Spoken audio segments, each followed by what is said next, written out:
Welcome back, folks, for episode 3 on the 300 Blackout number 61 pull down powder. We're basically making up our own data here using a 147 grain full metal jacket. In episode 1, we did a quick initial ladder testing just to see where some pressure signs would show up. Here in episode 2, we went out to the range and shot a few groups based on where I thought I would be safe to do so. And this is what we ended up with. So our first charge, 14.5 grains. We've got 3 almost touching and then 1 low. Altogether, that's about a 0.8 group there at 50 yards. So if we were to extrapolate out to 100, we're looking at just over 1.5 inches, maybe 2 inches, which to me is totally acceptable for being a 300 Blackout and just a spam can plinking round I can, make a bunch of and have on hand.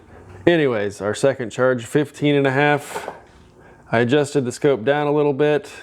That's why you see this shift. And we have a little horizontal dispersion here. I don't have any chronograph numbers, but this is what we're looking like with these 5 shots at 15.5 grains. So this one is just over an inch, maybe 1.1. So again, roughly 2 or so inches out at 100 yards. And then our final charge at 16.5 on target number 3. Looks pretty much identical to me as far as between targets 2 and 3, those 2 charges, and those are a whole grain apart, so that's kind of incredible. I didn't move the scope at all for this one, so we have pretty much an identical point of impact. Might be a little wider here at maybe 1.3. Anyways, that's not what we're looking for. I'm going to stay down here at 14.5 grains. We're going to try and preserve some brass life. Use less of this powder to make it stretch out longer. That's the whole point of getting a cheap pull down powder like that, is to stretch it out and be economical with it.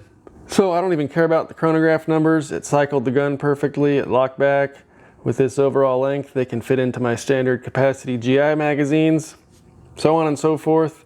And I felt like I pulled that one when I was at the range. I probably called it in the footage, but yeah, I'm pretty excited about that. Totally different results over here. I think we can start with this, load up a few more today, go confirm it, and then we'll see about hitting it with the Dillon. As for our brass, we all know that primers are a pretty bad indicator of pressure and whatnot, but you can see how rounded these are on this bottom row here. Nothing going on there, even though I had a Federal case on the side. Different capacity, but no problem with that. The rest of them are Lake City. And here on the second group, you can still see pretty low pressure. Nothing exciting going on, no ejector swipes or anything. And the same thing with our third group, still pretty rounded primers. This one on the far left, it looks like it's got a pretty bad piercing, but that's just kind of how the Sharpie that I wrote on it with looks. So once again, still rounded primers, no excessive pressure, that's where we want to be. Nice and soft on our brass so we can get more firings out of that stuff. And these ones down here were from that initial ladder where of course we didn't see any pressure either. So I'm enjoying this powder so far. As far as economics and function, it seems to work perfectly even at the lowest 12 grain charge I picked. So that's pretty cool. Anyways, we're gonna load up some and go hit the range. So stick with me and we'll get to it. All right, well, it turns out we had 25 primers left in that pack, so that's how many we're gonna be loading up. And we're just gonna knock them out here on the Lee Ram Prime. So stick with me and then we'll hop over to the Uniflow and start dumping some powder. Then we'll go ahead and seat our bullets and get out to the range, okay? All right, I'll see you here in a few.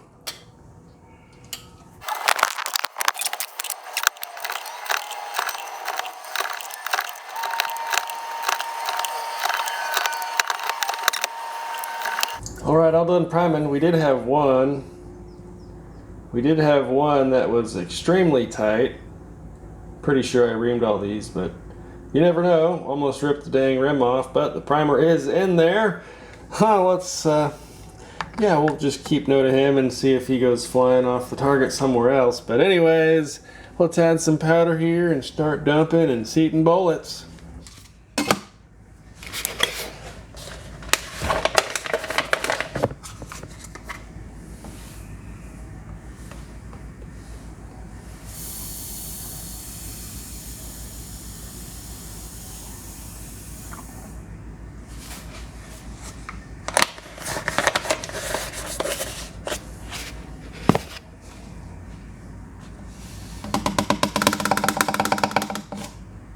Well, I'm already surprisingly close to dialed in here. So I'm going to go ahead and just do a 10 throw average and we'll see if I'm on the money or not.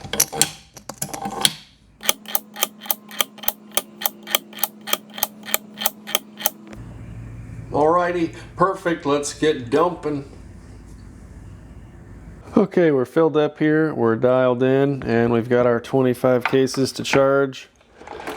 Got a couple projectiles there. So I'll start with this real gnarly one. I hope that actually, whoa, yeah, okay, sweet. I wasn't sure if this would meet up with my 30 caliber neck there. But I guess, yeah, I'm used to doing it with 308. This one just went way up in there because it's so short. So here we go. Got my seating dies set up. And it's that simple. That guy's ugly though, but you know, we can just discard him after shooting him.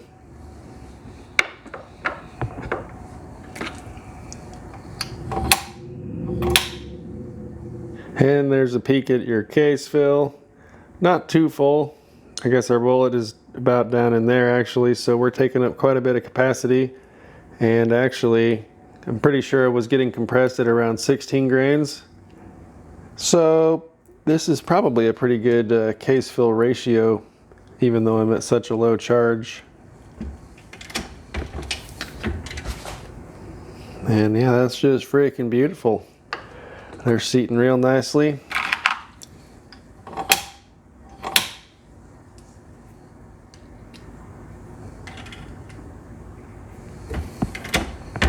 And you'll notice I'm doing the single stroke. Incredible, right? I know it pisses some of you guys off when I do a double tap when I'm seating my bullets. But it's all fun, you know.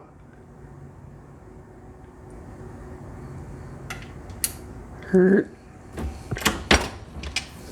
I gotta just send these home without a worry, but for whatever reason, if I'm doing a 308, I'm like, okay, now I gotta do a quarter turn and ooh, special.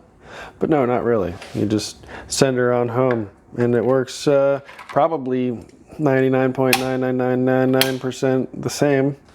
And I'm not capable of telling the difference either way, so I guess we'll save an extra pull of the handle instead of doing that every time, right? Does it really matter? I don't know, man. Anyways, I'm pretty excited about this load here. You know, it's just a range blasting load that I can have an ammo can full of, because more ammo is better than less ammo, am I right? Mm-hmm.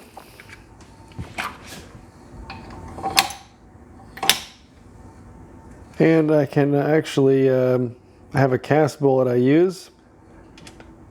The 312-155, and I cast that. It's just a little bit heavier than this bullet is, so I can have a pretty much identical cast load, powder coated and all that. I don't gas check them, but similar ballistics, I'm pretty sure. I've shot those up to about 1850 out of my never mind, I don't have a pistol. I destroyed it, so we can't talk about that. But anyways, I did 1850 back in the day.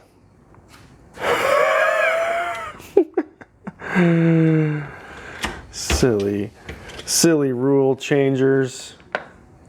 Silly rule changers. Yeah, good thing I destroyed that thing I didn't ever make any videos on or never had a picture of or anything like that. So here we are loading up for our 16-inch upper, our 16-inch rifle upper on our rifle lower. Oh, poo. We missed seating her in the... Aw, spilled some powder, man. That's not good. It's really... Oh, God, it's everywhere now. Oh, well, we'll put some of that back. Whoopsie. Make sure we got them all out there. Try this one again. Okay, put it into the shell holder, and then we'll seat our bullet on top. This reloading stuff is hard. I mean, as long as you pay attention, it's pretty easy, but you know, you turn on the camera and then all hell breaks loose. So you never know what'll happen. You just never know, brother. Anyways, let me finish these up and we'll head out to the range and see if they group, and then we can get on to a Dylan session running these through if they're acceptable, which I think they might be. I think they might be acceptable.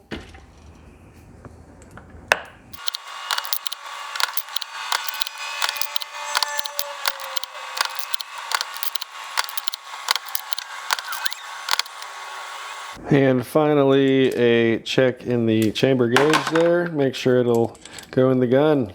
So as you see, they plunk right in. Oh, yeah, there we go. Right in and right out. I say that and that one got hung up, but they should fall freely like so. Just as if you're doing the plunk test in a pistol. And you don't have to do them all, but I'll just spot check a few. I need to clean the inside of this out. It's got a little bit of lubricant on it from when I was trimming the brass and all that, but other than that, these are good. They're all falling flush within the headspace measurement, and if you were checking the case length for trimming, it would hang up between this little slot there, but as you can see, we are good to go there.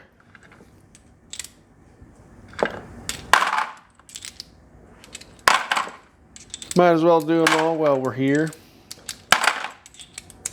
just to know that they will work out in the field when we get there, because, you know, nothing more embarrassing than, you know, using the wrong brass to convert to blackout or something, where the neck is too thick, and then you add that to the bullet diameter, and then it stops right about there because your neck can't chamber fully. So, oh, like this one's the one with the screwed up rim. Yeah, this is the one with the screwed up rim, but I bet our bolt head closing on that and slamming home, it'll probably still chamber. It'll go bang, and we can see it's just randomly in the mix now, so I'm gonna just load up one single magazine, actually, one single standard capacity magazine. And we'll go from there. Hell, why don't I load them up now to make sure that they all fit with that overall length, because that was the goal, was to drop them on the floor and then, come on. Yeah, the goal is to drop them on the floor while trying to fit them all into the standard capacity magazine, where I only have 25 rounds, okay? Not the scary 3-0. Not the big scary 3-0. We can only do 25 rounds here. That's how many Freedom primers we had. You know, I get when people say Freedom seed, which part is that? Is that the bullet or the primer? Because that really kind of starts it all off. That's like the seed of ignition, you know. So is the primer the Freedom seed? Because the powder, that's the angry sand.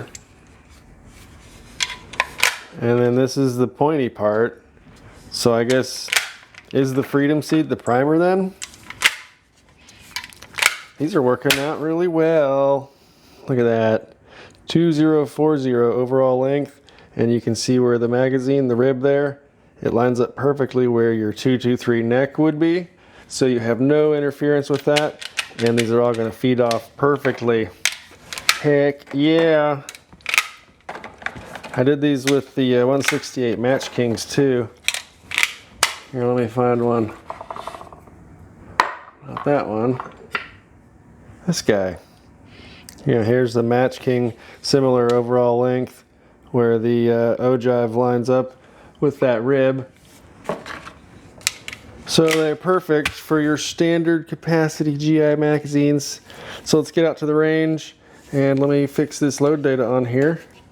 which just requires pulling these off. 14.5 Blackout 61. All right, let's head out to the range, folks. And I'll shoot a group, you know, maybe 50 yards, maybe 100 yards. Maybe do freaking fully binary mag dumping. I'll click all done out. That's for another day though. Anyways, let's head out to the range. See you in a minute. All right, we're out at the range. 14.5 grains. I got 25 shots. We're gonna go at 100 yards. I'll probably just shoot 10 or so and get our 0 dialed in for 100, and then we'll group up the rest of them.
All right, we're pretty damn close to the bullseye, so I'm gonna just dump the rest of them into the next target and see how they group.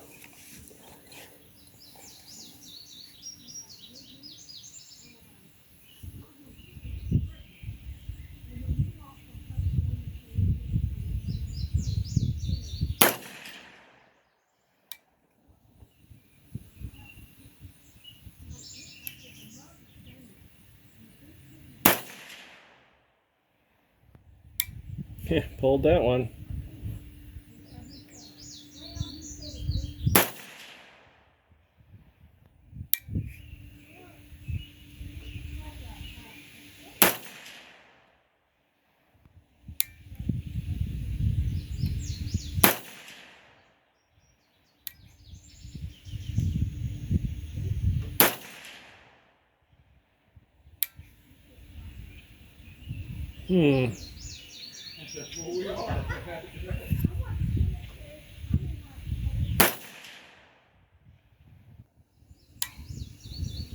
Well, looks like we need to keep adjusting.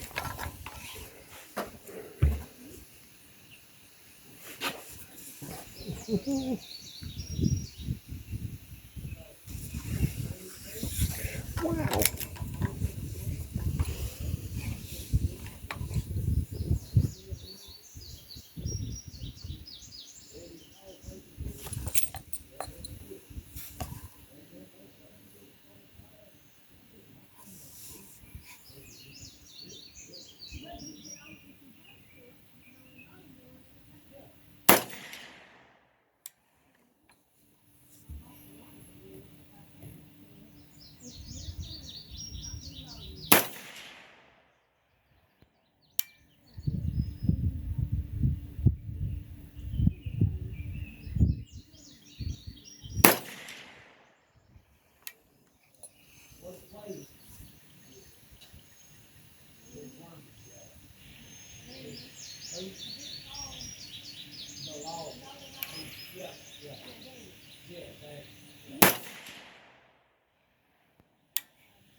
Well, check it out. It looks like we finally got dialed in. Here were the first 5 or 6. I said I was dialed in. We moved over. They kept hitting up here. I made that final adjustment. And then the last 10 or so, all right in there. 1, 2, 3, 4, 5, 6, 7, 8, 9, 10, 11, 12, 13 of them. That's a 2-inch sticker, I believe. So, looks like we've achieved 300 blackout accuracy. So we're back from the range real quick, guys. So we were out at 100 yards. I told you I was getting zeroed in, and then I said, boom, we're dead on. I came over to this target, and then these were my first couple shots. I said I made an adjustment, and then boom, we were dead on once again. And then here's, I believe, 13 shots within a 2.5 inch group there at 100 yards with the 300 blackout. 1, 2, 3, 4, 5, 6, 7, 8, 9, 10, 11, 12, 13 of them. And I think that's a 2-inch sticker, so 11 of them in 2 inches. That's pretty good. And as you saw, I was just on the bipod. All the excuses, but this is good enough for me to proceed with loading up a whole bunch of them. So for a powder, I got for $135 delivered for 8 pounds. And for some projectiles, I got for 12 cents a piece. 300 blackout brass comes from 223. That's almost free. This is freaking awesome, fellers. I have no idea what the velocity was doing.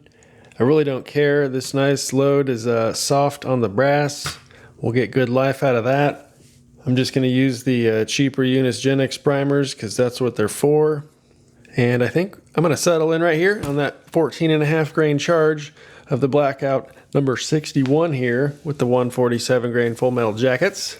And I have a handful of 150 grainers left over. I'll probably just try a few at that same charge weight and see if they do anything good or not or whatever. Just probably do the same thing. I don't know if the powder will notice 3 grains of difference. What is that, 2% weight? I don't know. Anyways, thanks for joining me, guys. Thanks for hanging out. We'll see you in the next video. Have a good one.